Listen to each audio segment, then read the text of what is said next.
Listo. Ya está grabando. Ok, entonces, como les comento, traigo una presentación para apoyarme en lo que voy a escribir. Si voy muy rápido, porque algunas de las cosas no las voy a escribir, me dicen, pueden detenerme y pueden interrumpirme en cualquier momento que lo deseen, si tienen alguna duda o si sienten que voy muy rápido. Entonces, les voy a presentar el archivo. Y por favor, como les digo, como voy a estar en el archivo, a veces no voy a estar muy pendiente del chat. Entonces, si alguien tiene una duda que está expresando en el chat y no la estoy contestando, ¿me podrían avisar, por favor? Entonces, a ver, les presento el archivo. Entonces, listo. Entonces, a ver, ¿ya todos ven el archivo, muchachos? Sí, ya. Sí, profe. Ok, entonces, a ver, vamos a repasar esta parte del supremo y el ínfimo de un conjunto. Y entonces, seguramente ayer lo que ustedes vieron con César fue comenzar a definir lo que eran las sumas superiores y las sumas inferiores de una función que está definido en un intervalo cerrado de R, ¿están de acuerdo? Y fue en ese momento en el que salió esta idea del supremo y del ínfimo de ciertos subconjuntos de la imagen de la función, ¿están de acuerdo? Es decir, voy a hacer un pequeño dibujo rápido. Recuerden que una de las motivaciones más fuertes para definir a la integral es recuperar la noción de área. A lo mejor no es una noción de área muy fuerte porque está restringida a las funciones, pero digamos es una de las motivaciones más importantes por las que se va a definir la integral en el modo en el que se va a hacer. Y entonces nada más para recordar rápido lo que seguramente ayer vieron, seguramente vieron que si tenían una función cuya gráfica se veía de este estilo, y si no lo vieron, esa es una de las motivaciones. Entonces, tomen una función f que esté definida en un intervalo cerrado a, b de r a los números reales, ¿sale? Y cuya gráfica se vea más o menos de este estilo, ¿sale? Entonces, eso quiere decir que aquí está A, desde luego aquí está B, y entonces lo que se busca, ¿verdad?, es que el concepto de integral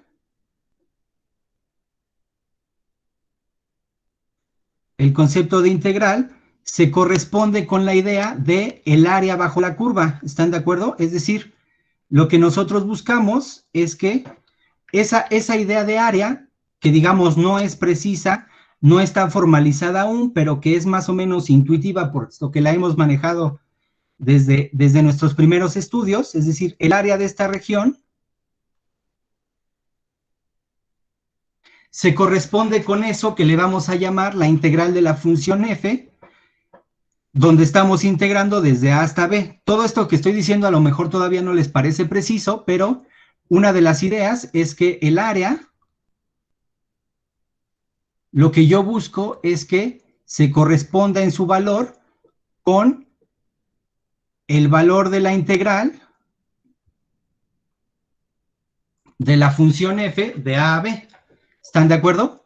Y entonces, como se hace muchas veces en matemáticas, lo que hacemos en ese sentido es aproximar, ¿verdad? A lo mejor no sé cómo calcular de entrada el valor del área bajo la curva, pero lo que sí puedo hacer es hacer una aproximación. Y la aproximación la voy a hacer a partir de particiones del intervalo AB. ¿Están de acuerdo? Seguramente eso lo vieron con César. Ayer al menos ya comenzaron a definir eso. Entonces, si ustedes tenían, voy a volver a hacer el dibujo, si ustedes tenían una función donde su gráfica es un dibujo como el que estoy haciendo más o menos, lo que ustedes hacían era, en el intervalo AB, definían una partición, ¿verdad?, que no es otra cosa más que dividir este intervalo en subintervalos. ¿Sí están de acuerdo? Y entonces, si la gráfica de la función, por ejemplo, se ve así, entonces, a lo mejor no sé cómo aproximar el área de esta función. Digo, a lo mejor no sé cómo calcular el área de esta función, pero lo que sí sé es cómo aproximarla. Y la voy a aproximar con una partición que me genera rectángulos, ¿verdad? Los rectángulos están definidos a partir de tomar el intervalo y definir esos rectángulos a partir precisamente de ¿qué? Pues a partir precisamente de eso que le voy a llamar el valor supremo e ínfimo de la función en cada uno de estos subintervalos. ¿Están de acuerdo? Es decir, lo que hicieron seguramente fue una construcción de este estilo.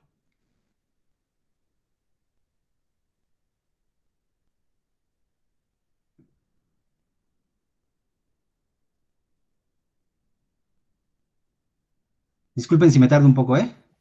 En esa parte es crear rectángulos, pero tratando de dejar lo menos posible de espacio entre los rectángulos y la función. Así es.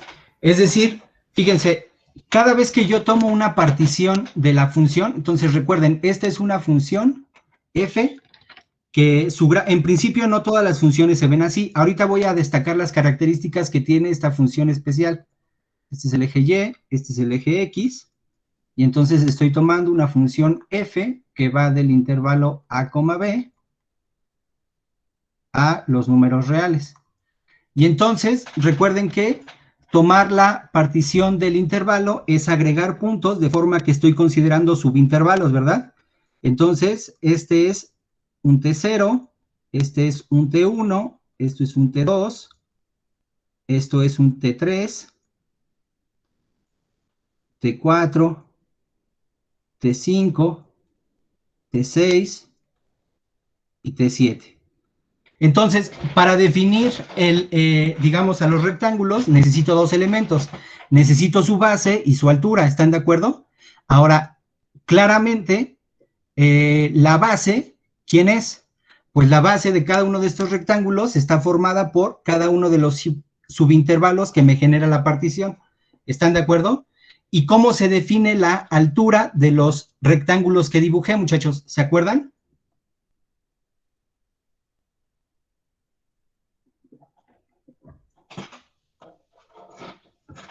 M sub 1. M sub 1. ¿Qué querías decir M sub 1?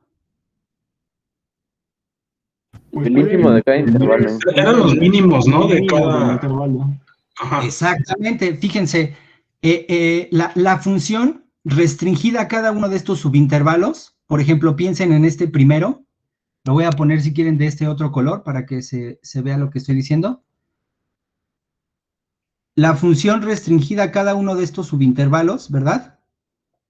Pues tiene ciertos valores, pero de estos valores, la función tiene las características suficientes para que yo pueda asegurar que esta función tiene un valor mínimo y un valor máximo. ¿Están de acuerdo? Bueno, si no alcanza el máximo y el mínimo, pues lo solventamos con la existencia del supremo y del ínfimo, ¿verdad? Ahorita voy a aclarar muy bien eso que quiere decir. Por ejemplo, fíjense, este de aquí, este punto de aquí, que es f de t0, en este subintervalo generado por la partición, la imagen de este T0 pues parece que es el valor mínimo de la función, ¿verdad? Mientras que este valor de aquí, que es f de T1, parece ser el valor máximo que alcanza la función en este intervalo, ¿verdad? Todos los puntos que están aquí, por ejemplo, son de la forma f de x, donde x está restringido a este intervalo, ¿están de acuerdo? Y entonces, como yo tengo una serie de valores para cada valor de x que esté en este intervalo, pues entonces yo puedo considerar sus imágenes. Y como ya vi, las condiciones de la función me garantizan que pueda considerar el valor máximo y el valor mínimo. Bueno, si no los alcanzo, es decir, si no son la imagen de un punto aquí, lo que sí puedo considerar es el supremo y el ínfimo. ¿Están de acuerdo? Y entonces surgen estos valores que me dijeron ahorita, que es el MI minúscula, ¿verdad? Que se define como ¿quién? Como el ínfimo de los valores de la función f de x, tal que ¿qué? Tal que x es un valor en los elementos de la partición, ¿verdad? TI, coma, perdón, TI menos 1, coma, TI. ¿Sí están de acuerdo? Entonces, todos estos MIs, por ejemplo, este de aquí sería M1, ¿están de acuerdo? Este de aquí es M1. Si yo me fijo en todos estos, pues este de aquí es M2. Si yo me voy fijando, pues este de aquí es M3. Este de aquí sería M4. Este de aquí sería M5. Y por último, este de acá sería M6. ¿Sí están de acuerdo? Entonces, todos esos valores de la función que me forman los valores mínimos de la función restringida a esos subintervalos generados por la partición, me generan estos numeritos MIs que están dados por el ínfimo de los valores. Y entonces, cuando yo los sumo todos, ¿verdad?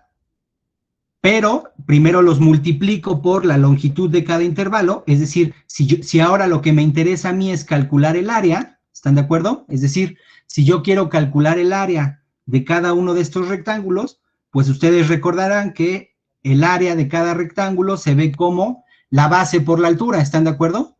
La base, ¿quién es? Pues la base es la longitud de cada uno de estos intervalos, ¿están de acuerdo? Entonces la base está dada por ¿quién? La base está dada por TI menos, la diferencia de TI menos 1. ¿Sí están de acuerdo? Es decir, por ejemplo, en este caso de aquí, la longitud de esta base es T6 menos T5. ¿Sí están de acuerdo? Y entonces, como la base, el área de cada uno de estos rectángulos se calcula con base por altura, ya tengo la longitud de la base, ahora me falta la altura. Pero la altura va a estar dado precisamente por estos números de aquí, ¿verdad? ¿Sí están de acuerdo? Entonces, cuando yo los multiplique, ¿qué voy a obtener? Cuando yo multiplique este número que le llamé MI por TI menos TI menos 1, lo que estoy obteniendo es el área de cada uno de estos rectángulos. El área de cada uno de estos rectángulos. ¿Sí están de acuerdo, muchachos? ¿Vamos bien hasta aquí? ¿Y cómo calculo todas estas áreas? Pues lo único que le hago es sumarlas, ¿están de acuerdo? Entonces calculo la suma desde i igual a 1 hasta n, suponiendo que mi partición tiene n elementos, y entonces esto de aquí precisamente se corresponde con el área de estos rectángulos, ¿están de acuerdo? Es decir, le voy a llamar a esto aquí el área de todos estos rectángulos. Supongan que le pongo así, área de los rectángulos, entonces esta es igual al área de los rectángulos. ¿Hasta aquí hay alguna pregunta, muchachos?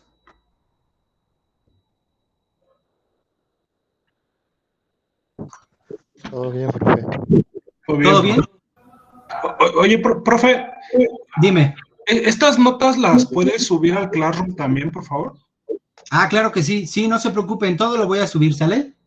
Ok, gracias. Sí.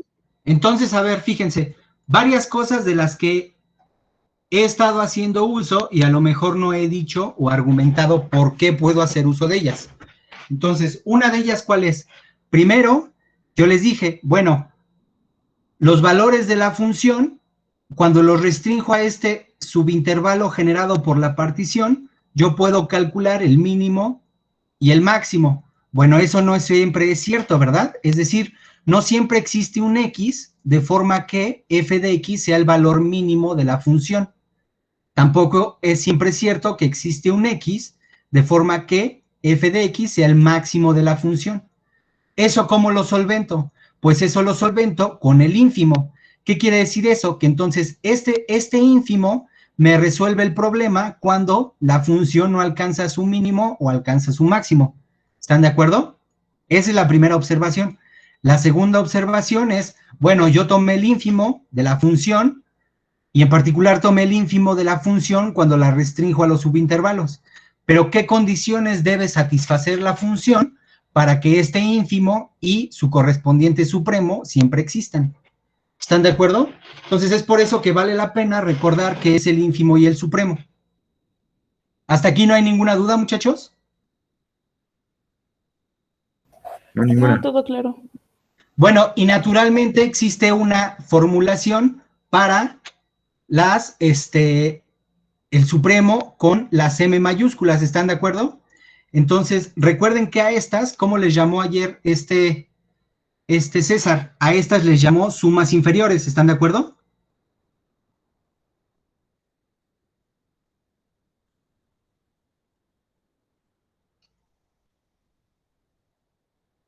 Y entonces hay unas correspondientes sumas superiores. ¿Todos se acuerdan cuáles son las sumas superiores o quieren que haga el mismo dibujo pero con las sumas superiores?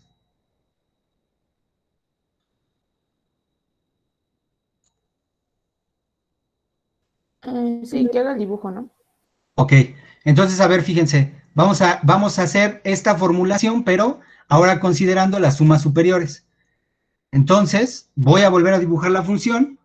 Supongan que tienen una función f que está definida en un intervalo a, b, y sus imágenes están en los reales, ¿verdad? Y esa función tiene la característica que su gráfica se ve así.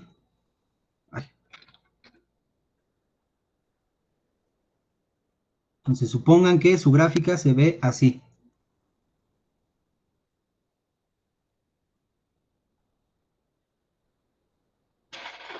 Entonces, otra vez, ¿verdad? Yo puedo dar la partición de el intervalo a, b, que no es otra cosa más que generar subintervalos agregando puntos distintivos de este intervalo. Entonces, por ejemplo, aquí agrego un punto T1, aquí agrego un punto T2, aquí agrego un punto T3, aquí agrego un punto T4, perdón, este sería T4, T5, T6 y T7. ¿Sí está bien? Y entonces, ya no voy a decir el mínimo y el máximo. Ahora lo que voy a decir es que la función restringida a cada uno de estos intervalos va a tener un supremo y un ínfimo, ¿verdad? En este caso, el supremo es el valor más grande, ¿verdad? Que toma la función restringida a estos valores de este subintervalo generado por la partición. En el dibujo, al menos en el dibujo, se alcanza a ver que pareciera que para este subintervalo, el supremo se alcanza aquí, ¿verdad? Y entonces, cuando yo genero el rectángulo de base, la longitud de este subintervalo y de altura el supremo, lo que obtengo es este rectángulo de aquí.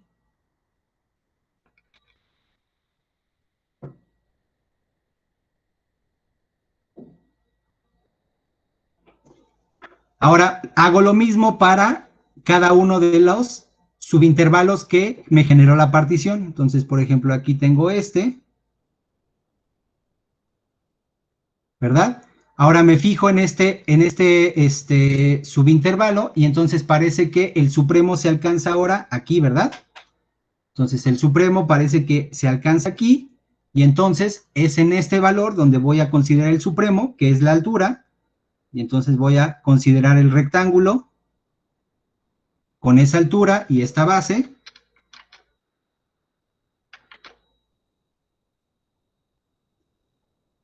Luego aquí sería este de acá.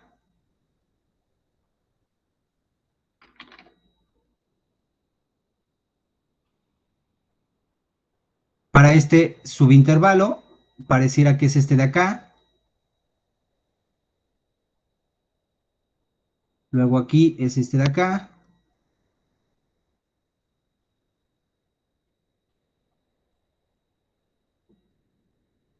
Luego este de acá. Parece que es por acá. Entonces ahí está, ¿verdad? Entonces fíjense, contrasten. Por un lado, este dibujo de aquí me aproximó el área debajo de la curva, digámoslo así, por debajo, ¿verdad? Es decir, hice una aproximación inferior a lo que realmente va a ser el área de la curva, el área bajo la curva. Mientras que, considerando el supremo, lo que hice fue una aproximación que se pasa, es decir, una aproximación que está por arriba del valor que va a tener el área bajo la curva. Entonces, recuerden que lo que estoy haciendo para cada uno de estos subintervalos generados por la partición es considerar estos números que les llaman MI mayúscula, donde MI es el supremo de los valores de la función, pero restringidos a cada uno de los subintervalos generados por la partición. TI menos 1, TI. ¿Sí está bien, muchachos? Y entonces hago exactamente lo mismo, ¿verdad? Es decir, bueno, repitiendo lo que hice allá, pues pareciera que este es M1 y que parece que coincide con M2, ¿verdad? Parece que coincide con M2. Este sería M3.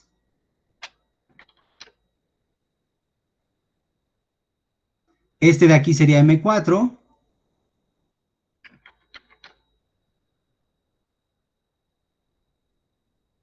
Este de aquí es M5. Y por aquí, ¿verdad? Por aquí en medio, parece que está M6. Entonces, lo que voy a hacer es precisamente lo mismo que hice con las sumas inferiores. Es decir, voy a calcular el área de cada uno de estos rectángulos. El área de cada uno de estos rectángulos, como sabemos, se calcula a partir de la base por la altura. La base está dada por la longitud de los subintervalos generados por la partición. Es decir, voy a tomar la diferencia de TI menos TI menos 1. Esto me da la longitud de la base de cada uno de estos rectángulos y la altura va a estar dado por el valor supremo de la función, de los valores de la función restringida a ese subintervalo. Esto de aquí me da cada una de las áreas de los rectángulos en verde. Cuando las sumo todas, desde i igual a 1 hasta n, lo que obtengo es el área de todos estos rectángulos, ¿verdad? Lo voy a poner así.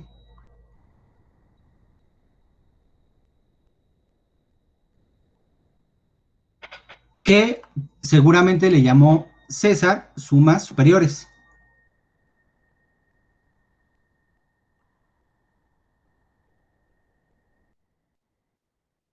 Muy bien. Y entonces, la gran idea que vamos a nosotros a tratar de ver las condiciones para las cuales se va a cumplir es que, pues, cuando creen que una función, más bien, ¿cómo creen que se puede calcular el área de bajo la curva en términos de las sumas superiores y las sumas inferiores? Bueno, pues eso todavía va a tardar otra clase para que César les defina otro concepto que va a ser, además de que ya me tomé las sumas inferiores y las sumas superiores, ahora me voy a tomar otra vez otro supremo y otro ínfimo. Pero eso no lo voy a adelantar porque eso lo va a ver César.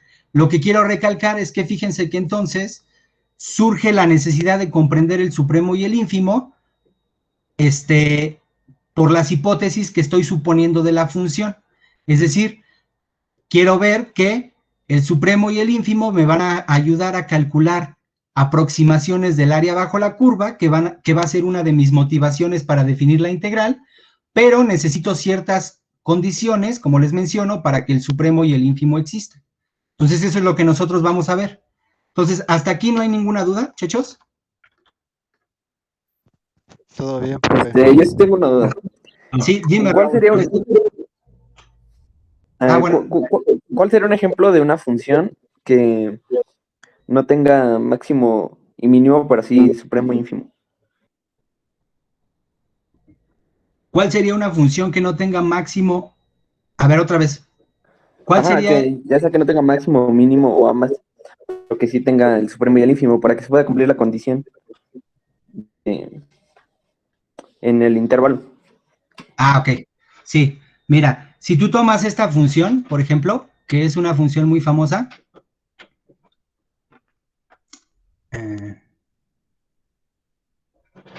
voy a dibujarla.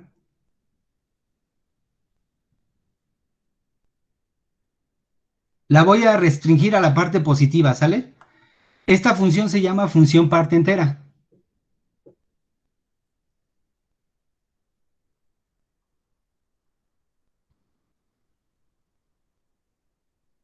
Parte entera. ¿No? Entonces vamos a suponer que está definida de 0 a, ¿qué será? Bueno, pues de 0 a 5.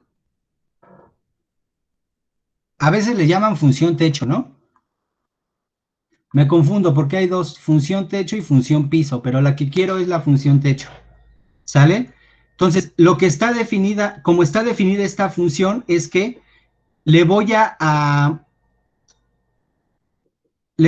asignar el entero, el entero menor o igual que x, ¿sale?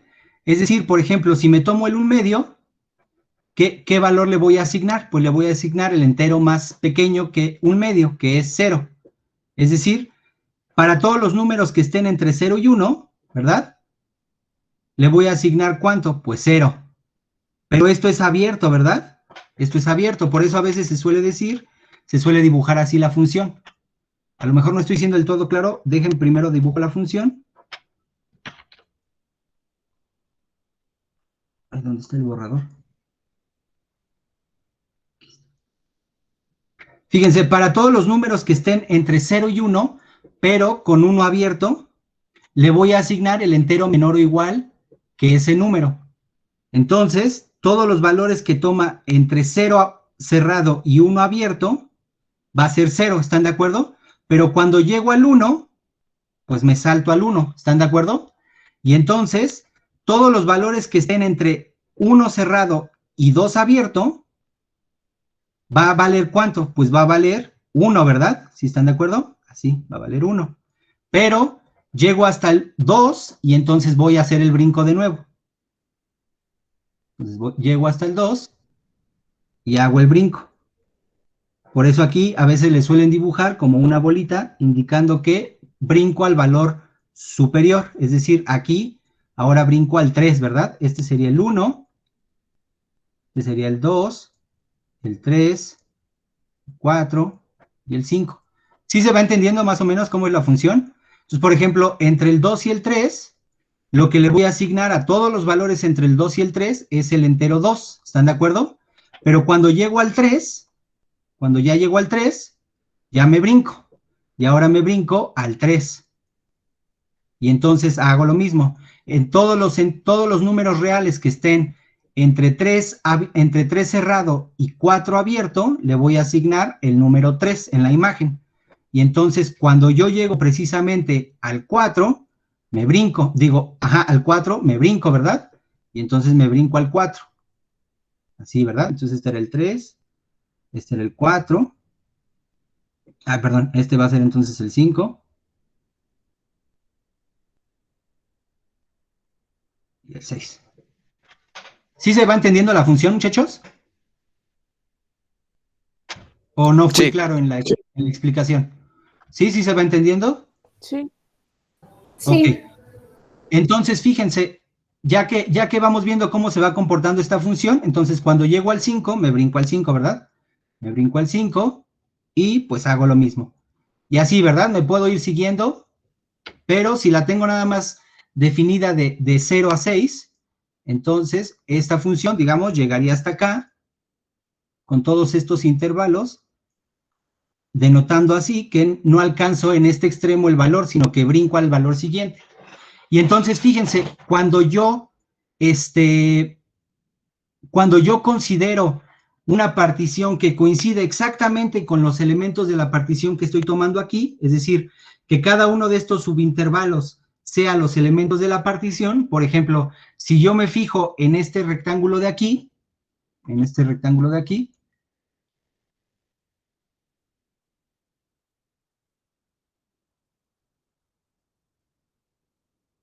pregunta para ustedes, ¿cuánto vale el ínfimo de la función restringida a los valores entre 4 y 5? ¿Cuánto creen que valga? 0. Pues es 4, ¿no? ¿O como 4, exactamente, ¿verdad? ¿Sí están de acuerdo? Sí. Sí. Entonces, digamos, acuérdense, este es el elemento 5 de la partición, a ver si quieren los vamos a enumerar. Este va a ser el elemento 1 de la partición, o sea, cuando digo el elemento 1 quiero decir el subintervalo 1, ¿no? Entonces el subintervalo 1, el 2, el 3, el 4, el 5 y el 6, ¿sale? Entonces, fíjense, le correspondería aquí, los valores ínfimos y supremos son M5 y M5 mayúscula. Entonces, como bien dicen, el valor más pequeño de los valores de la función restringida a 4 entre 4 y 5, el valor más pequeño es 4, ¿están de acuerdo? ¿Y cuál es el supremo? O sea, ¿cuál es el valor más grande? 5. Igual 4, ¿no? 5, porque fíjate, este valor de aquí supera, ¿verdad? Pero fíjense, esa es la diferencia, ¿verdad? No existe, no hay X en el intervalo 4,5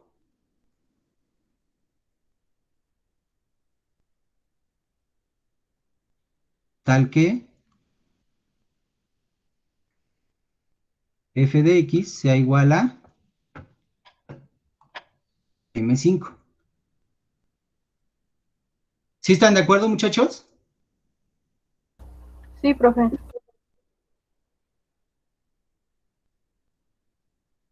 Sí, ¿verdad? ¿Sí están de acuerdo todos o no?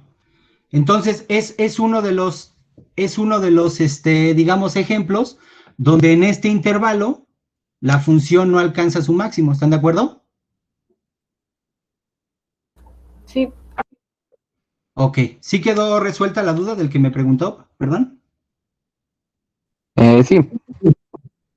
Exactamente, lo que afirma Andrea es correcto. El ínfimo o el supremo puede no pertenecer al conjunto, pero el mínimo y el máximo sí deben pertenecer. ¿Sale? ¿Sí están de acuerdo? Sí. Y de hecho, no sé si se acuerden de sus clases de cálculo 1, pero cuál fue la diferencia entre que en estos dibujos sí lo alcanzara y en este no?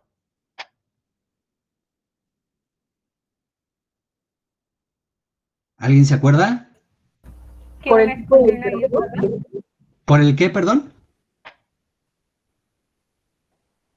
Tipo de es por intervalo. un intervalo, ¿no? No, es una propiedad de la función. Continúa. Continuidad. Exactamente, ¿verdad?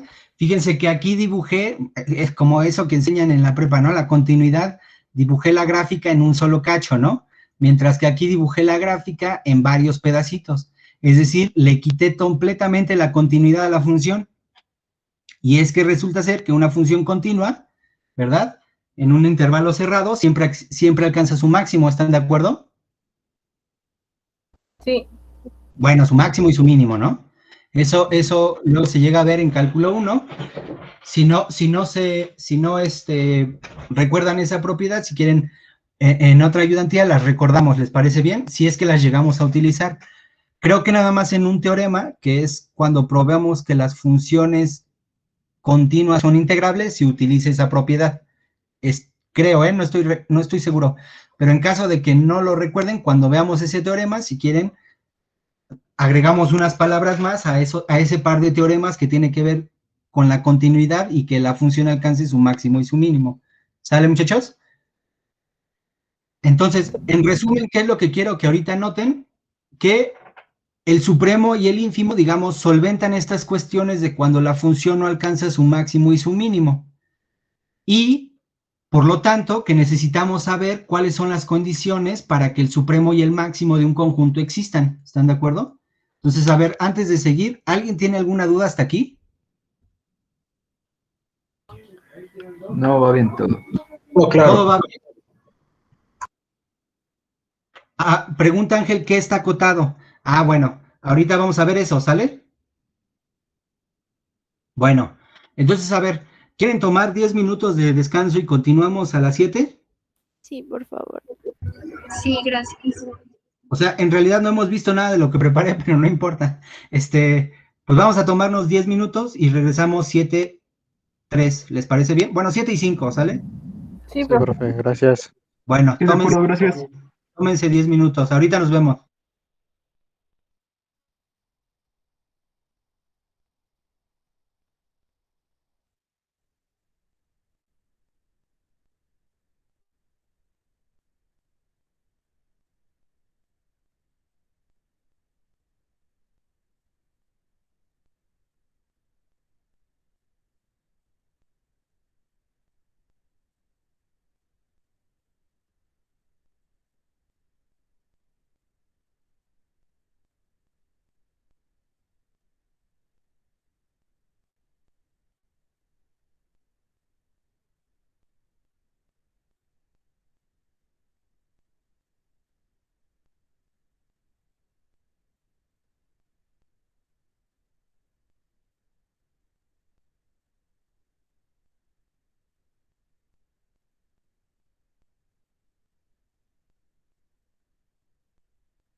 Ok, bueno, vamos a continuar, muchachos. ¿Les parece bien? Sí. Nada más Sí. quisiera hacer una precisión de lo que dije ahorita, que no respondí del todo la pregunta, pero me hizo pensar bien cómo sería la respuesta adecuada. Lo que me preguntó él, ¿cuál sería un ejemplo de una función que no alcance el valor máximo o el mínimo y por lo tanto no se alcance, bueno, más bien tenga que considerar el supremo y el ínfimo? La función que en realidad responde esa pregunta es más sencilla y es la siguiente. Imaginen una función que sea de este estilo, muchachos. Por ejemplo, o sea, la función parte entera, digamos. Sí, dime. Está compartiendo su pantalla. Ah, gracias, perdón.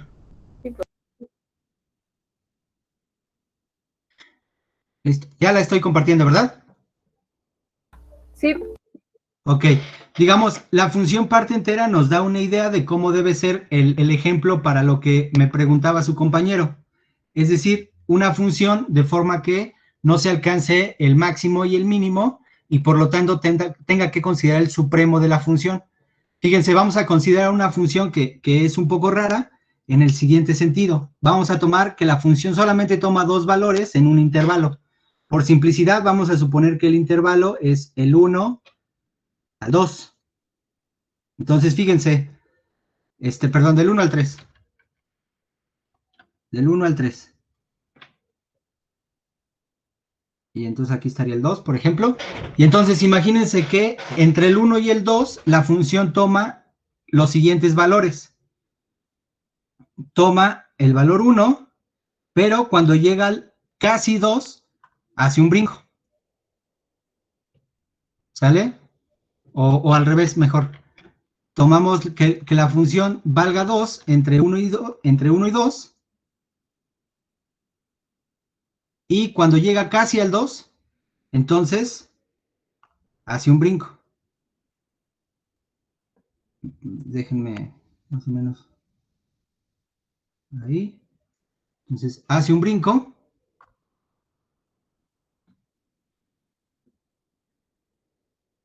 Y continúa desde 1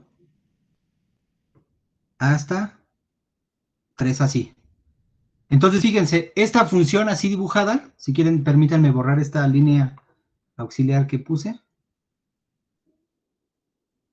Si yo me considero como partición, pues esta partición tal cual, fíjense, si me considero esta partición, entonces solamente tengo dos elementos generados por la partición, es decir, dos subintervalos, ¿verdad?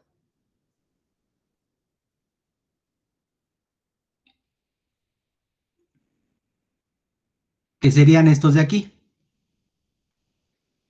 Entonces, fíjense, ¿cuál sería M1 en este caso? ¿Cuál sería el valor ínfimo de la función en el intervalo 1 a 2? ¿1? ¿Cuánto sería? 1, ¿verdad? Exactamente, vale 1. ¿Y cuál sería el valor máximo? No hay. Digo, el supremo, perdón. 2. Exactamente, el supremo vale 2, ¿verdad? Vale 2. ¿Sí está bien, muchachos? Sí. Sí. Ok. ¿Por qué no habría máximo? ¿Perdón? ¿Por qué no habría máximo? No, o sea, supremo sí hay, es 2, ¿no? Sí, pero también hay máximo, ¿no? Es 2. No, porque no pertenece al intervalo, es un intervalo abierto. Ah, bueno, pero vamos a considerar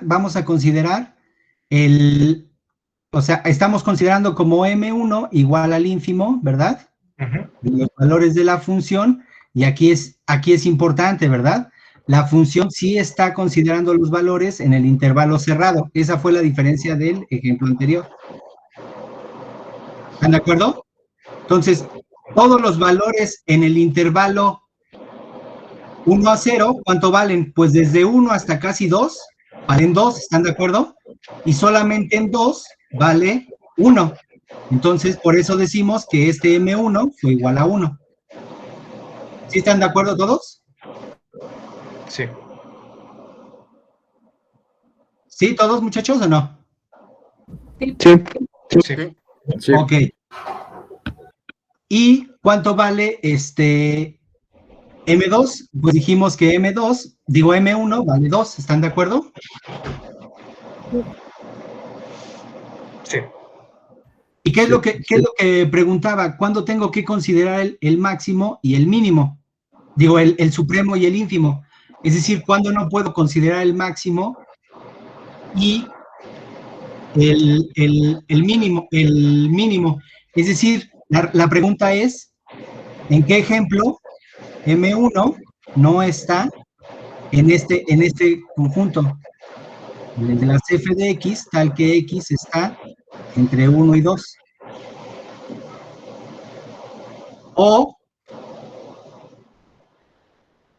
que M1 minúscula no esté en el conjunto de las f de x, tal que x está entre 0 y 1. Entre 1 y 2, perdón. ¿Sí están de acuerdo? Fíjense, en estos dos casos, tanto el máximo como el mínimo está o no está. Digo, tanto el supremo como el ínfimo está en el conjunto o no está.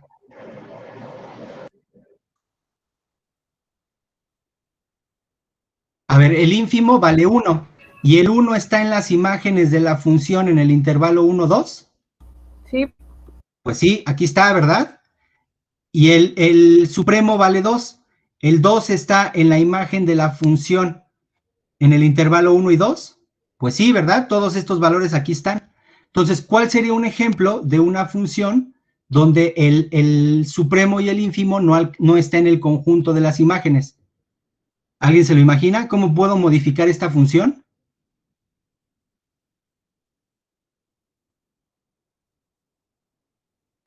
Agregando un hoyo, un agujero en algún lugar.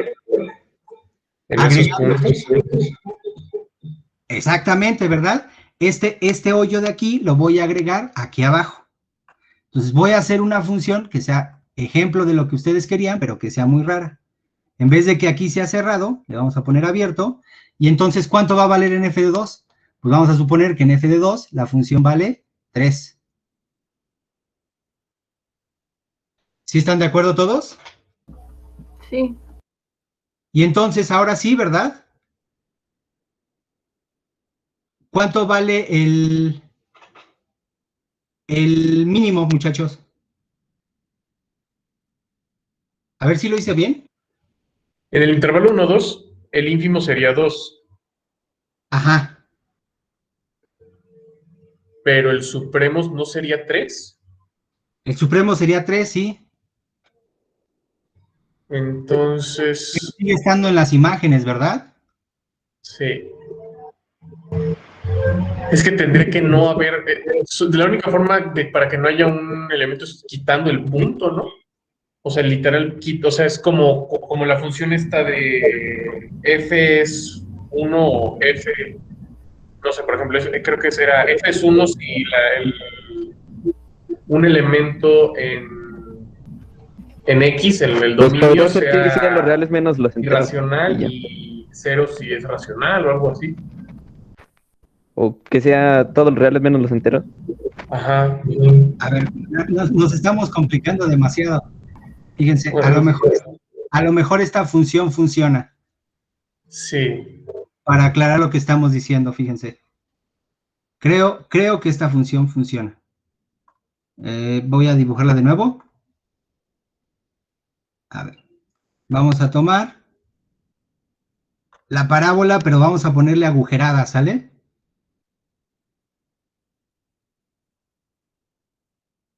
Ajá, miren. Creo que este funciona, ¿sale? Entonces, fíjense, incluso puede ser, creo que una recta. Entonces, fíjense, vamos a tomar la identidad.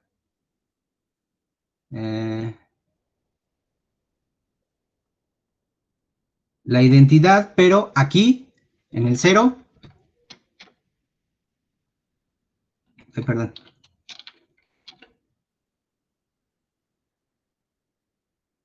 Más o menos la identidad. Pero aquí en el 0 le vamos a agregar el hueco que parece ser necesario, ¿verdad? El hueco que parece ser necesario para perder esa condición. Y entonces, a ver aquí, fíjense, le agrego el hueco. ¿Y cuánto va a valer la función en, digamos, aquí está el 1, y si estamos considerando la identidad, entonces aquí está el 1. ¿Sí está bien, muchachos? Y entonces, vamos a suponer que este de aquí, bueno, obviamente la escala no va a estar bien, pero supongan que este de aquí es 2, ¿sale? Este de aquí es 2. Entonces, la función está definida así, que sea f de x igual a 2 si x es igual a 0. Y x, si x está entre 0 y 1. ¿Sale, muchachos? Ahora sí, vamos a considerar, imagínense nada más que estamos considerando este elemento de la partición. Bueno, aquí no hay ninguna partición, pero lo que queremos responder es si el ínfimo, es decir, si este número, que va a ser el supremo de los valores de la función, tal que x está en el 0, 1,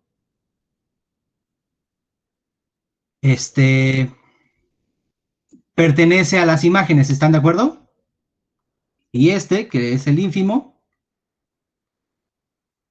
de las f de x, tal que x está en el 0, 1, también pertenece a las imágenes. Es decir, queremos responder si m está en el conjunto de las imágenes de la función, tal que x está de 0 a 1. Para responder eso, pues primero tenemos que ver quién es el supremo. ¿Quién es el supremo de la función en el intervalo 0 a 1, muchachos? ¿Cuál es el valor más grande que toma? 2, muy bien, 2. Eso no queda duda, ¿verdad? No. ¿Y cuál es el ínfimo?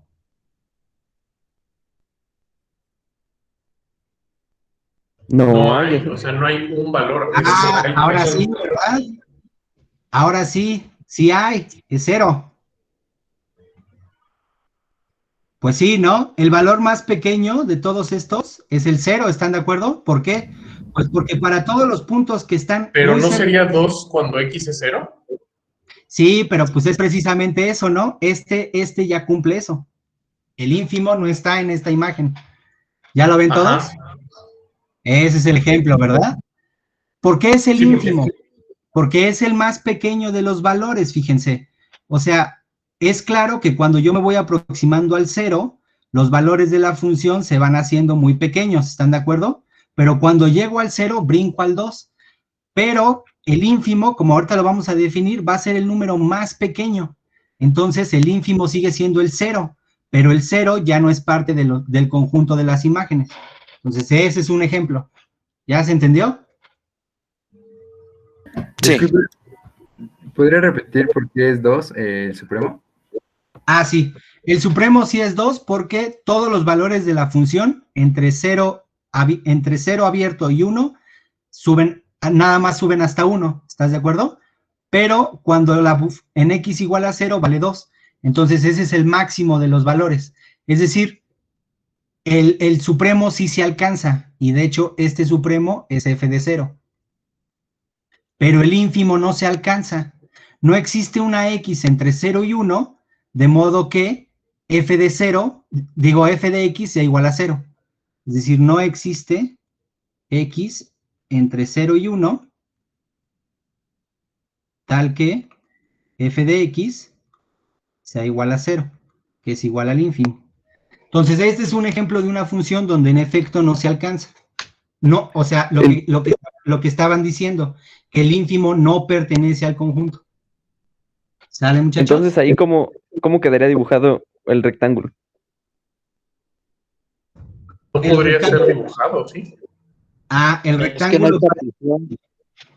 Sí, sí hay partición. Pueden siempre considerar la partición trivial, que es no hacer partición.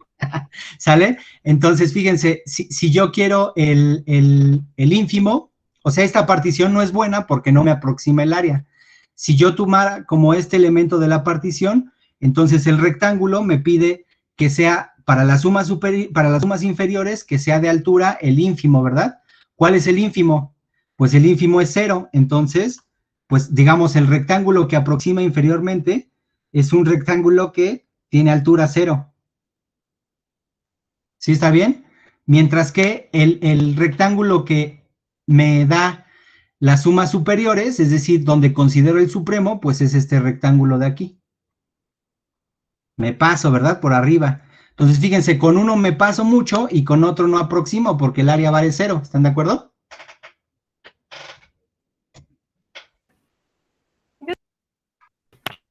Yo tengo una duda. Dime, ¿cuál es tu duda? Es que no que se supone el íntimo puede existir aunque no pertenezca al intervalo. Sí, exactamente.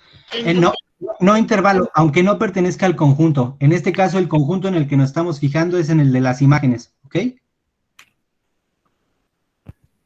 Entonces sí existe el íntimo, pero no el mínimo, ¿no? Exactamente, exactamente. Ah, ok. ¿Sí? ¿Ya quedó más claro, muchachos, lo que me preguntaban?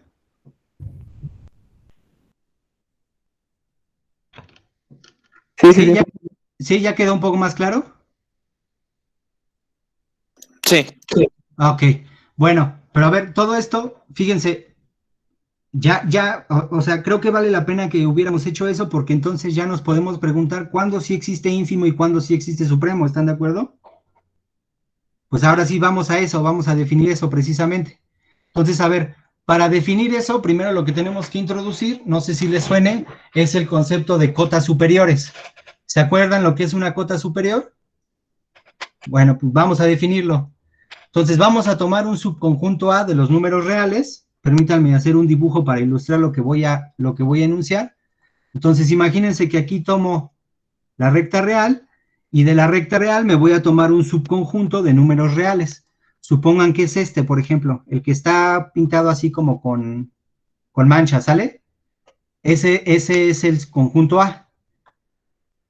Entonces, voy a decir que A está acotado superiormente si existe un número X de tal forma que X es mayor o igual que A para todo A en A. Bueno, a lo mejor les parece más ilustrativo si no lo hago en cachos. Imagínense que este es A, ¿sale? Este de aquí es A. Este de aquí es mi conjunto A. Entonces voy a decir que A está acotado superiormente si existe un número X, por ejemplo este, de forma que X es mayor que todos los números que están en el conjunto A. Es decir, cada vez que yo me elige un número, cada vez que yo tome un número en el conjunto A, voy a decir que está acotado si existe uno de estos números X que satisfacen esta desigualdad.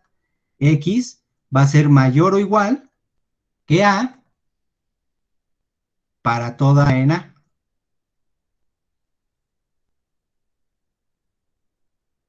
¿Se acuerdan de eso, muchachos? Es fácil verlo, ¿no? Entonces, cualquier número que satisface eso va a ser una cota superior del conjunto A y por lo tanto voy a decir que el conjunto A está acotado. ¿Sí se entendió, muchachos, la idea de lo que es un conjunto acotado superiormente? Sí. Ok. Sí. Entonces, esa va a ser la idea de un conjunto acotado superiormente. Ahora noten lo siguiente. Fíjense que si tiene una cota superior, es decir, si el conjunto está acotado superiormente, entonces tiene una infinidad de cotas superiores. ¿Están de acuerdo? Porque cualquier otro número que yo me tome más grande que X, por ejemplo, si yo me tomo aquí un X', pues este también va a ser más grande que cualquier elemento en A. ¿Están de acuerdo? O sea, cualquier número que yo me tome mayor que X va a ser una cota superior de A, porque va a ser más grande que cualquier elemento de A. Entonces, en realidad, cuando yo tengo un conjunto acotado superiormente, no solo tiene una cota, sino que tiene una infinidad. ¿Sí están de acuerdo, muchachos? Sí, profe. Ok, entonces fíjense, esa es la idea de cota superior y de un conjunto acotado superiormente. Este es el primer elemento que nos va a permitir ver las condiciones con las cuales va a existir el supremo. Entonces, fíjense, lo que les decía aquí es precisamente eso. Cuando un conjunto A está acotado superiormente, entonces tiene un número infinito de cotas superiores. Y el razonamiento es este, ¿no? Si está acotado superiormente, entonces existe un número que cumple esta desigualdad, pero cualquier número que sea mayor que la cota superior, pues también es una cota superior y por lo tanto hay una infinidad. Y desde luego hay una formulación para lo que quiere decir que un conjunto sea acotado inferiormente, ¿verdad? Entonces, precisamente, se hace más o menos el mismo dibujo. Imagínense que aquí tengo a los números reales. Aquí tengo a los números reales. Aquí tengo a mi conjunto A.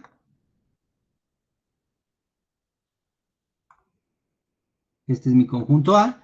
Y entonces voy a decir que el conjunto A está acotado inferiormente si existe un número Y, de forma que Y es más pequeño que todos los elementos en A, ¿verdad? Es decir, cualquier Y que esté a la izquierda de todos los elementos de A, pues va a ser una cota inferior.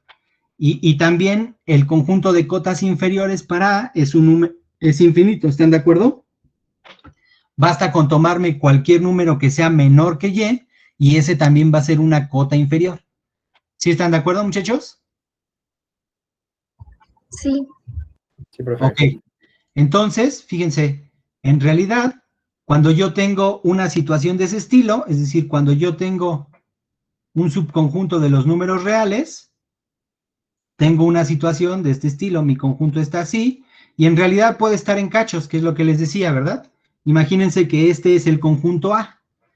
Entonces, cuando yo tengo el conjunto A, si está acotado superiormente, en realidad tengo un conjunto infinito de cotas superiores. Y si está acotado inferiormente, pues también tengo lo mismo. Tengo un conjunto infinito.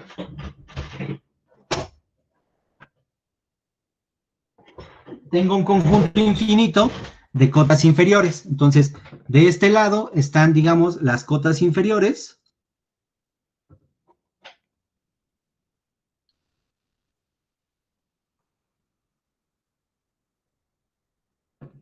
Y de este lado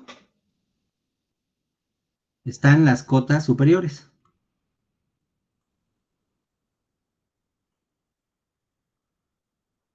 Ok, entonces ya tengo lo que es un conjunto que esté acotado superiormente e inferiormente. Ahora fíjense, algo que es importante ver es decir, ¿qué significa que un número real no sea una cota superior o inferior de un conjunto A? Fíjense que si un número no es una cota superior, o sea, por ejemplo, fíjense en el dibujo que hice acá, ¿qué número no es una cota inferior? Pues, por ejemplo, tengo varias opciones, ¿verdad? Si yo me agarro un elemento aquí, no es cota superior, ¿están de acuerdo? También si yo me agarro un elemento acá, no es cota superior. ¿Y por qué no es cota superior? Pues porque pierdo la propiedad de que sea más grande que todos los elementos en A, ¿están de acuerdo? Dicho de otra forma, yo siempre puedo encontrar un elemento aquí, vamos a llamarle un A0, a estos vamos a llamarles, por ejemplo, un U. Entonces, este número U no es cota superior de A, ¿por qué? Pues porque siempre existe un A0, de forma que A0, ¿cómo es con respecto de U? A0 es mayor que U, ¿están de acuerdo? ¿Sí está bien, muchachos? Entonces, Sí. esa es la negación de que un elemento en los reales no sea cota superior de un conjunto. Y lo mismo ocurre para el caso de las cotas inferiores. Un número no va a ser una cota inferior si yo puedo encontrar un elemento, por ejemplo, vamos a tomar este acá, imagínense que este se llama B, entonces este no es cota superior del conjunto A, porque yo siempre puedo encontrar un elemento aquí, vamos a llamarle A0, de forma que se cumple esta desigualdad. A0 va a ser menor que B, ¿verdad? Contrario a lo que yo quiero, que satisfagan las cotas inferiores. Entonces, eso es lo que significa ser, más bien que no sea una cota inferior y una cota superior. Entonces, por ejemplo, aquí, fíjense, cuando uno entiende lo que significa que un número no sea una cota superior o una cota inferior, uno puede ver que, aunque es claro, digamos, uno se puede hacer la idea de que hay conjuntos que son acotados superiormente, pero no inferiormente, y viceversa. Por ejemplo, estos ejemplos que les pongo aquí, si ustedes consideran como A1 el conjunto de las X mayores o iguales que 0, y como A2 el conjunto de las X menores que 0, ¿qué tenemos? Fíjense, vamos a dibujarlo. Si yo lo dibujo, digamos, aquí está mi recta real, imagínense que aquí tengo a el 0, el elemento distinguido que es el 0, y entonces tengo las X que son menores, ¿verdad? Entonces voy a poner así, este es las X que son menores, y este de aquí es A2, ¿verdad? Este de aquí sería A2.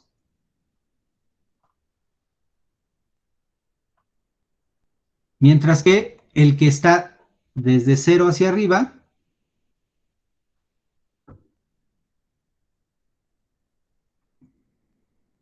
todo este, es A1. Entonces, claramente, ¿verdad? A1 no es acotado superiormente, pero sí es acotado inferiormente. ¿Están de acuerdo? Y de hecho, cualquier número menor que 0, menor o igual que 0, es una cota, es una cota inferior, ¿verdad? Aquí debería decir inferior. ¿Están de acuerdo? Sí, profe. Disculpen. Inferior. Pero A1 no tiene cotas superiores, ¿están de acuerdo? Es decir, no existe un número que le gane a todos los que están en A1. Y A2, por el contrario, no tiene cotas inferiores. Y cualquier número X que sea mayor o igual que 0 es una cota superior de A2. Entonces, fíjense, no solo existen conjuntos que sean acotados superiormente y que sean acotados inferiormente. Desde luego, por ejemplo, el conjunto total de los números reales no es acotado superiormente ni acotado inferiormente, ¿están de acuerdo? Entonces, sí, uno lo que puede definir es precisamente esas dos nociones. Vamos a decir que un conjunto A está acotado, si está acotado tanto superior como inferiormente, y por lo tanto, si tiene tanto una cota superior como una cota inferior. Y vamos a decir que no está acotado si ya sea que no esté acotado superiormente o que no esté acotado inferiormente, o las dos. Por ejemplo, en los ejemplos que le puse, aquí más adelante, si ustedes imaginan estos dos conjuntos, fíjense, si ustedes imaginan el conjunto de las X que está entre menos 2 y 2, si los dibujamos en la recta real, ¿verdad? Ay, perdón.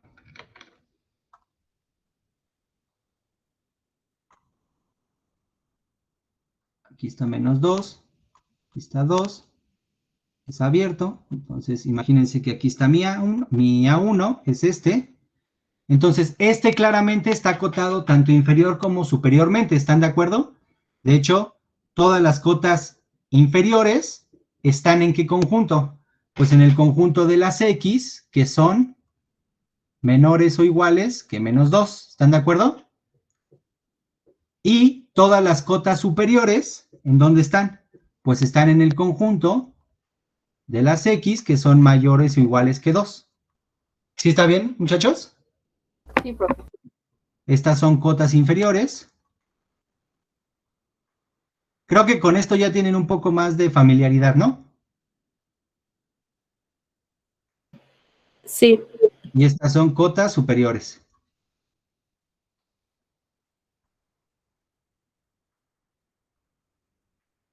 Y entonces, ¿cuándo voy a decir que un conjunto no está acotado? Pues voy a decir que no está acotado cuando ya sea que no esté acotado superiormente o inferiormente o los dos. Por ejemplo, como en el caso de este conjunto, que es el de las X mayores o iguales que 2, aunque sí está acotado inferiormente, ¿verdad?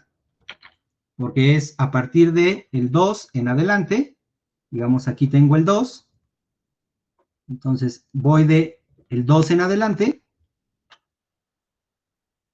Aunque sí está acotado inferiormente, por cualquier número que sea menor o igual que 2, entonces no está acotado. ¿Por qué? Pues porque no está acotado superiormente. Y desde luego, un conjunto no acotado también puede ser que no esté acotado tanto superiormente como inferiormente, como en el caso de los reales. ¿Hasta aquí no hay ninguna duda, muchachos? Todo bien. Y entonces, a ver, ¿cómo se relaciona esta parte de conjuntos acotados con las funciones que les había enseñado al principio para definir esto de los supremos y los ínfimos? Acuérdense que yo les dije, estas funciones que dibujé aquí tienen una cierta característica. Pues esa característica precisamente tiene que ver con conjuntos acotados. ¿Cuál es la característica? Es que siempre que nosotros hablemos de funciones que vamos a integrar, muchachos, esto es algo que se les tiene que grabar, siempre van a ser funciones que están acotadas. ¿Qué quiere decir eso? Pues a ver, vamos a definirlo. Vamos a tomar f, una función definida en un intervalo cerrado, a, b, a los números reales. Entonces vamos a decir que f está acotada en, perdón, aquí como cambié la notación, ya no se la cambié, está acotada en a, b, si existe una constante m mayor que 0, de tal forma que el valor absoluto de f de x es menor o igual que m para todo x en AB. Bueno, pero a lo mejor eso no se entendió del todo. ¿Cómo a lo mejor se puede entender más fácil? Pues se puede entender más fácil de la siguiente forma, haciendo un dibujo. Entonces, fíjense, yo tengo esta función y esa es una de las condiciones que van a ser necesarias para considerar funciones que vamos a integrar, que sean funciones acotadas. Es decir, que sean funciones que cumplan lo siguiente, muchachos. Que exista una m, en este caso le puse positiva, entonces vamos a imaginar que está aquí, y entonces, por lo tanto, menos m está aquí, y entonces la función está definida en un intervalo a, b, y entonces todas las funciones que nosotros vamos a considerar van a estar dentro de un rectángulo. Es decir, pueden hacer lo que quieran ustedes aquí, pero no se van a pasar de este rectángulo. Digamos, las bases, la base y las bases, tanto, vaya, o sea, los dos pares de lados del rectángulo van a estar definidas por esta constantes m y menos m, y están definidas así, es decir, están definidas así. Y como están definidas en el intervalo AB, pues entonces van a estar encerradas en realidad en estos rectángulos. ¿Sale, muchachos? Entonces, las funciones que nosotros vamos a considerar siempre para considerar funciones de las que vamos a considerar su integral, son funciones que estén acotadas. ¿Sale, muchachos? Esa va a ser una de las condiciones necesarias para que nosotros siempre podamos hablar del supremo y del ínfimo. Es decir, que sean funciones que estén acotadas en un intervalo. ¿Sale, muchachos? ¿Sí se entendió la idea? Sí. ¿Sí? ¿Seguros? Sí, está claro, profe. Yo ahora tengo otra duda. Dime, ¿cuál es la duda? No te preocupes, ¿cuál es la duda? Yo entendí lo de las cotas al horizontal, pero eso que hiciste de acotar, por así decirlo, verticalmente, de las M's que pusiste, ¿cómo es eso o cómo lo hiciste? Ajá, es que la función, recuerda, todas las funciones que vamos a trabajar en este caso son funciones definidas en un intervalo cerrado, a, b. Lo que eso quiere decir es que en principio no sabemos cómo se comporta la función fuera de este intervalo. Digamos, este es el eje X y este es el eje Y. Entonces, cuando una función está definida en un intervalo, quiere decir que el rango de valores en el eje X solamente va desde A hasta B. Entonces, por eso le puse aquí esas líneas verdes, porque el rango de los valores de la función en el eje X solamente va desde acá. No, pero yo hablaba de las rojas. Ah, ¿de las rojas? Ajá. Ah, lo que pasa es que los valores de la función, esta desigualdad de aquí, que surge de la definición de que la función esté acotada, esta de aquí, f de x menor o igual que m. Recuerden que por propiedades del valor absoluto, lo que quiere decir es que f de x es menor o igual que m, pero mayor o igual que menos m.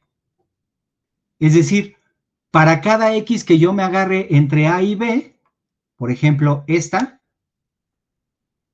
el valor que le corresponde f de X, que es un valor aquí, ¿verdad? Es un valor aquí. No se va a pasar, o sea, no va a ser más pequeño que menos m, ¿sale? Cualquier valor que yo me tome acá, el valor que le corresponde acá, o sea, el valor que le corresponde de f de x1, por ejemplo, vamos a tomar que este sea x1, este fue un x, no se va a pasar de m, por eso dibujé estas dos líneas ¿esto es vertical o horizontal? Horizontal, ¿no? Me confundo, sí. ¿No les pasa que a veces dices derecha y quieres decir izquierda? Bueno, yo muchas veces digo vertical cuando es horizontal. Bueno, en fin. Pero esa línea horizontal de menos m debería estar tocando a la función, ¿no? No necesariamente, no tiene por qué llegar hasta este valor de menos m. O sea, no tiene por qué haber una x cuyo valor sea menos m. Lo único que sí sé es que no se pasa de esos valores, entre menos m y m. ¿Sale? Por eso indicamos que es menor o igual, ¿no? Puede cumplirse. Exactamente. Puede ser estricto, es decir, puede alcanzar la igualdad. Digo, puede ser estricto, es decir, puede no alcanzar la igualdad, o puede ser que sí exista un punto donde la función valga m exactamente o menos m. Pero en principio lo único que sé es que está dentro de ese rectángulo, ¿no?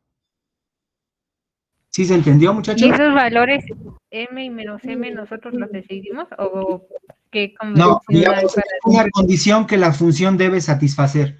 Tú siempre lo vas a suponer su existencia. Si ya lo conoces o no, pues ya eso es una cosa distinta, depende de la definición de la función.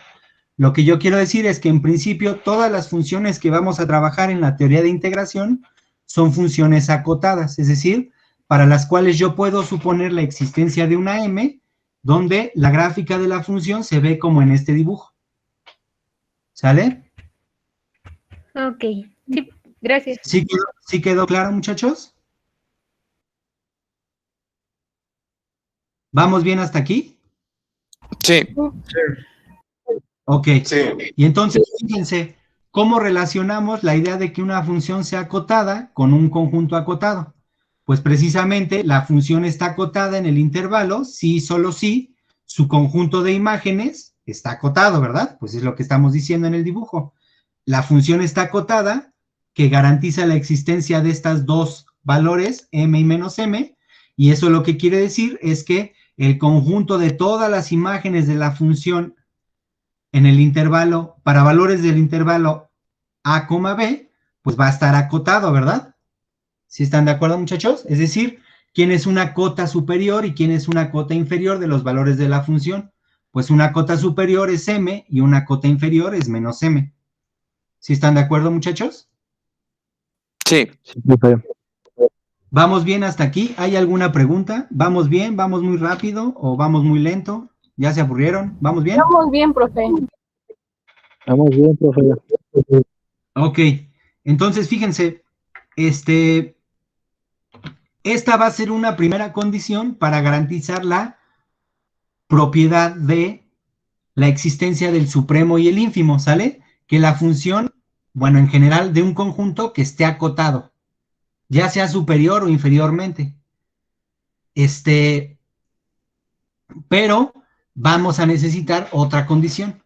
Entonces, la condición la vamos a dar a partir de la definición. Entonces, ya vamos a definir lo que es el supremo de un conjunto. Entonces, el supremo de un conjunto es lo siguiente. Entonces, vamos a tomar a un subconjunto acotado superiormente de los números reales. Es decir, un conjunto que se ve de la siguiente forma. Voy a hacer un dibujo. A lo mejor los dibujos son repetitivos y me salen medio chafas, pero espero que les aclare la idea. Entonces, imagínense que mi conjunto A es el conjunto precisamente que se obtiene de esta sombra. O sea, imagínense que aquí está mi A, ¿sale? Este es A. Este es el conjunto A. Entonces, claramente este conjunto está acotado superiormente, ¿verdad? Entonces, Fíjense, voy a decir que un número X es un supremo o mínima cota superior, que en realidad cuando ustedes piensen en supremo, piensen en esto, mínima cota superior, ¿sale? Entonces, voy a decir que un número real X es un supremo de A si X satisface las dos siguientes condiciones. La primera es que X es una cota superior de A. Y la segunda es que cualquier otra cota superior de A debe satisfacer que sea más grande que X. ¿Qué quiere decir eso, muchachos? Pues quiere decir lo siguiente, que del conjunto A yo me voy a fijar en sus cotas superiores. Por ejemplo, aquí esas son todas las cotas superiores, ¿no? Y entonces, ¿quién va a ser el supremo? Pues el supremo va a ser una de esas cotas superiores, pero va a ser la más pequeña, ¿verdad? Es decir, aquí esta, de aquí, es el supremo. ¿En qué sentido es el supremo?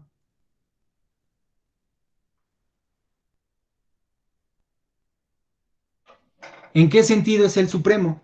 En el siguiente sentido, que cualquier cota superior cualquier otra cota superior que yo me tome del conjunto A, le llamo aquí U, va a satisfacer esa relación, que U siempre va a ser una cota superior más grande que X, que es el supremo. ¿Sale, muchachos? Entonces, en ese sentido, este de aquí es la cota superior. Pueden pensarlo de la siguiente manera, es como la cota superior que está más pegada al conjunto. ¿Sale, muchachos? Sí. Sí. O, dicho de otra forma, es como la mínima cota superior. Sí, dime, perdón.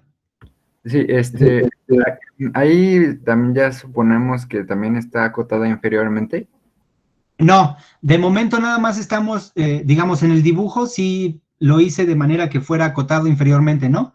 Pero en principio, cuando nosotros estamos hablando del supremo, no, nada más la condición es que sea acotado superiormente, ¿sale? Esto podría haber sido así.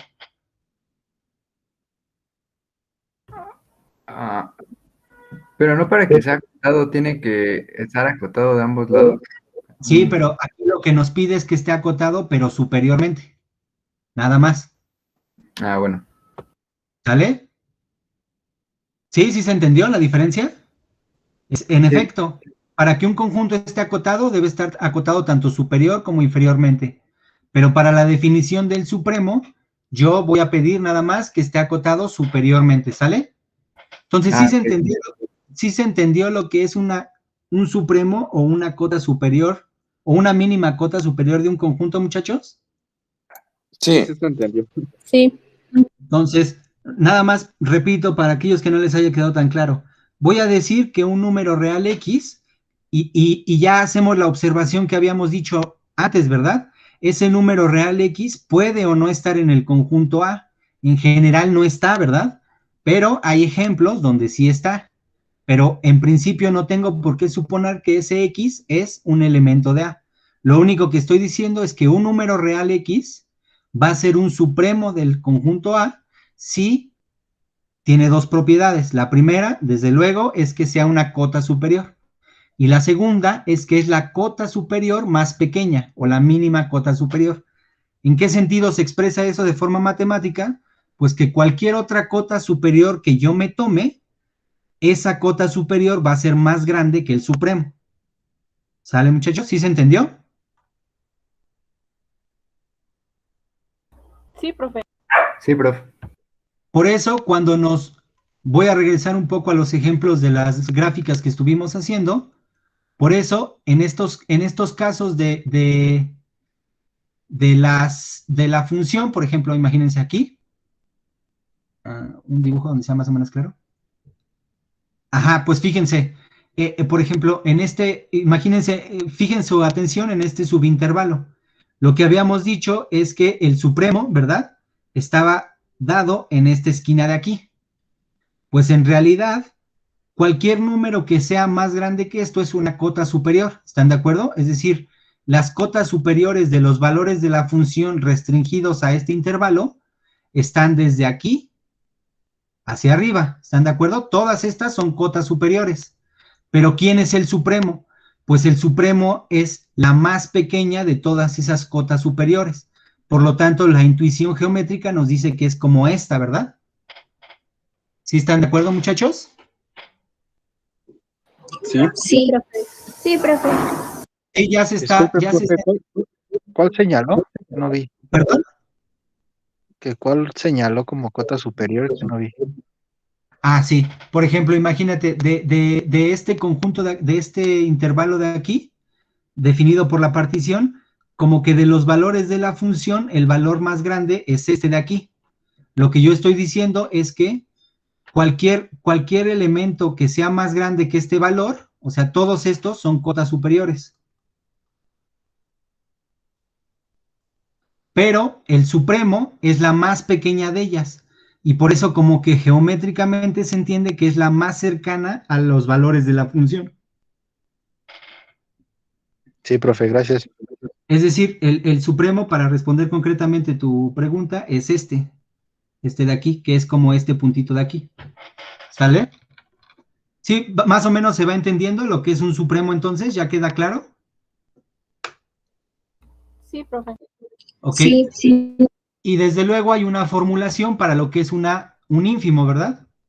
Pero antes de pasar a la definición del ínfimo, en realidad el supremo, fíjense que aquí digamos, por ser una definición formal, rigurosa, aquí utilicé el adjetivo un, ¿verdad? Es decir, como dando la posibilidad de que existiera más de uno, pero geométricamente como que uno intuye que nada más hay uno. Pues en realidad sí, ¿verdad? Solamente hay uno. El supremo es único. ¿Están de acuerdo? Y eso es fácil de probar. ¿Quieren que lo probemos? Sí. Ok, entonces, a ver, fíjense. Supongamos... Recuerden, las pruebas de unicidad, ¿cómo se hacen? Casi siempre se hacen suponiendo que hay dos y viendo que es el mismo. ¿Están de acuerdo? Entonces, supongamos que x1 y x2 son supremos de A. ¿Sale, muchachos? Entonces, fíjense. Ambos, al ser supremos, satisfacen dos condiciones. Primero, la primera de ellas es que los dos son cotas superiores. ¿Están de acuerdo? Es el primer punto de la definición. Los dos son cotas superiores de A. ¿Sí están de acuerdo? Entonces, ¿qué quiere decir? Quiere decir que x1 es cota superior de A. Pero, como es la más pequeña, entonces, ¿cómo se comporta respecto a x2? Pues es menor. ¿Están de acuerdo? ¿No? Sí, ¿verdad? Pues x1 es la mínima cota superior de A y x2 también es cota superior.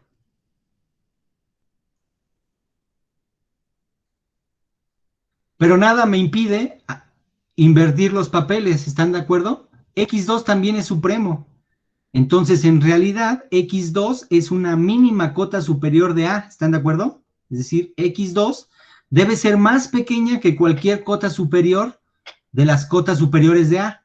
Pues en particular debe ser más pequeña que x1, que también es cota superior. ¿Están de acuerdo? Sí. Pues x2 es la mínima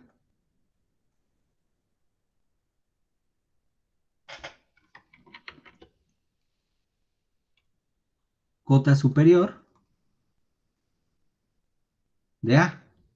Y x1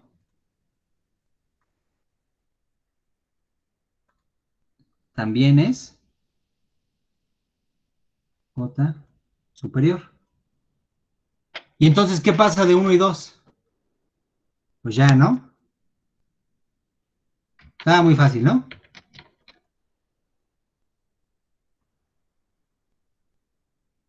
Por lo tanto, x1 es igual a x2. ¿Sí está bien? Sí. Sí. Entonces, a ver, las cotas superiores son una infinidad, pero la que sí es única es el supremo, ¿sale? Un conjunto, si está acotado superiormente, en realidad tiene una infinidad de cotas superiores, pero solamente tiene un supremo. Por eso lo hace tan importante. Y por eso, eso en realidad, cuando uno define las sumas superiores y las sumas inferiores, aquí, esto de aquí, lo que estamos diciendo es que las sumas inferiores están bien definidas. ¿Por qué? Pues porque si hubiera más de un ínfimo o más de un supremo, pues tú dirías, ¿cuál considero para calcular las sumas superiores? ¿Están de acuerdo?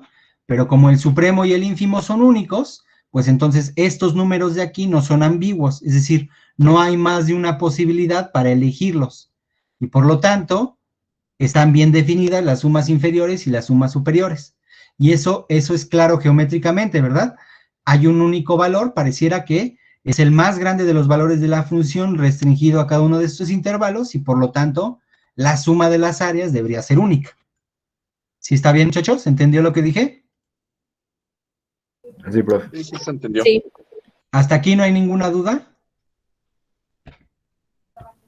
No, de mi parte no.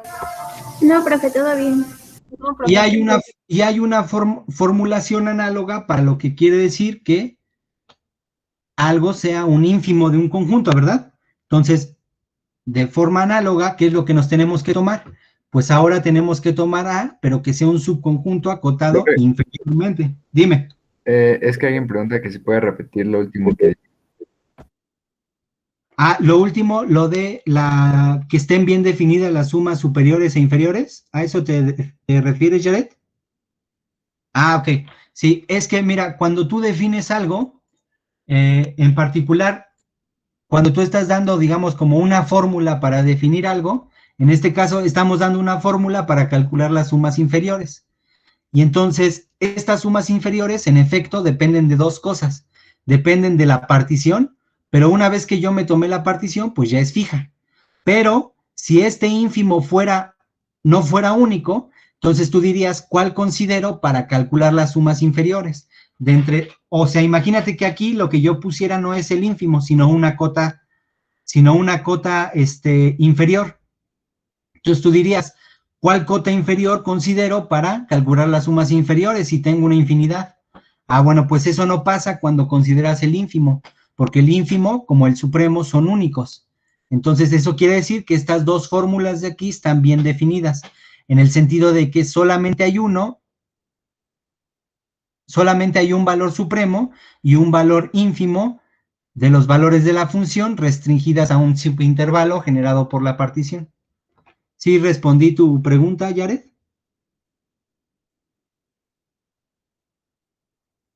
Ok. Bueno, y entonces ya para terminar, nada más vamos a hacer la definición de lo que significa que un conjunto tenga un ínfimo. Entonces, en analogía a lo que hicimos para los supremos, ahora lo que necesitamos es un conjunto que esté acotado, pero inferiormente. ¿Están de acuerdo? Es decir, en principio, el conjunto puede ir así, ¿verdad? Puede no estar acotado superiormente, pero lo que yo sí sé es que está acotado inferiormente. Y entonces, voy a decir que un número real y es un ínfimo si y satisface las siguientes dos condiciones. La primera es que y es cota inferior, pero no es cualquier cota inferior. Perdón, no es cualquier cota inferior. De todas las cotas inferiores que tengo para el conjunto A, el ínfimo es precisamente la más grande. ¿Sale? Es decir, este de aquí es el ínfimo de A, donde estoy diciendo que el ínfimo es la más grande de las cotas superiores. ¿Cómo se formula eso matemáticamente? Pues se formula de la siguiente forma.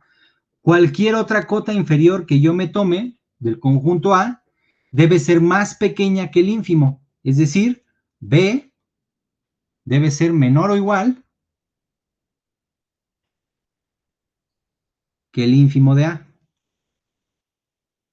Y en ese sentido, eso es lo que quiere decir que como que la cota inferior es la más cercana por la izquierda al conjunto A. ¿Sí se entendió lo que significa ser una cota inferior, muchachos? Sí. Sí. Ok. Y entonces, fíjense, resulta ser que aquí estamos definiendo ya qué es un supremo y qué es un ínfimo, pero no hemos dicho las condiciones bajo las cuales existe. Pues no sé si lo sepan, pero esto ya no me dio tiempo de verlo. Resulta ser que ese es un axioma que se le tiene que agregar a la axiomática de los números reales. Es común que en los cursos de cálculo que se da en la facultad se estudien a los números reales de forma axiomática. Es decir, se dice los números reales son un conjunto que cumplen tales condiciones. Y los primeros axiomas, si se acuerdan, son axiomas que nos hablan sobre todo de las propiedades algebraicas. Es decir, de las propiedades que te dicen que la suma conmuta, que la suma es asociativa, que existe un inverso aditivo, y para el producto, por ejemplo, que existe un neutro multiplicativo, que cada elemento distinto del cero tiene un inverso, que el producto es asociativo, y las propiedades de distribución, etcétera, ¿no? Después hay unas propiedades de orden, ¿no? Que en general lo que te dice es que cualesquiera dos números o son iguales, o uno es mayor que el otro, o al revés, ¿no? Pero después viene un último axioma, que es precisamente el del axioma del supremo, que te dice que todo conjunto no vacío y acotado superiormente tiene supremo. Es decir, vamos a suponer, vamos a tomar como verdadero, que siempre que yo tenga un conjunto no vacío y acotado superiormente, siempre va a tener un supremo. ¿Sale, muchachos? Entonces, de aquí en adelante, ¿cuál es la condición para que un subconjunto de números reales tenga supremo? Dos condiciones: que no sea vacío y que esté acotado superiormente. ¿Por qué pido que esté acotado superiormente? Pues desde luego, ¿no? Porque necesito que tenga al menos una cota superior, ¿están de acuerdo? Pero sí, la única, así como que entraría en duda, es ¿por qué pido que no sea vacío? Bueno, si quieren eso lo discutimos la siguiente ayudantía, o a lo mejor lo discuten con Gustavo, pero si no, piensen cómo es el conjunto vacío. ¿Es un conjunto acotado superiormente, inferiormente, o es acotado, o es no acotado? Piénsenlo, ¿sale? Pero entonces, ¿qué quisiera que se llevaran de esta clase? Simplemente estas dos definiciones. Lo que es un supremo y un ínfimo, lo que es un supremo y un ínfimo, y este axioma, el axioma del ínfimo, del supremo, que cualquier conjunto no vacío y acotado superiormente de números reales tiene un supremo. Y desde luego hay un análogo, ¿verdad? Al ínfimo, es decir, que todo conjunto no vacío y acotado inferiormente de números reales tiene ínfimo. ¿Sale, muchachos? Digamos, para entender la teoría de integración respecto a lo que tiene que ver con supremos y ínfimos, esto es más que suficiente. La siguiente ayudantía haremos algunos ejercicios, ¿les parece bien? Sí, gracias. Sí. ¿Perdón? ¿Alguna otra duda?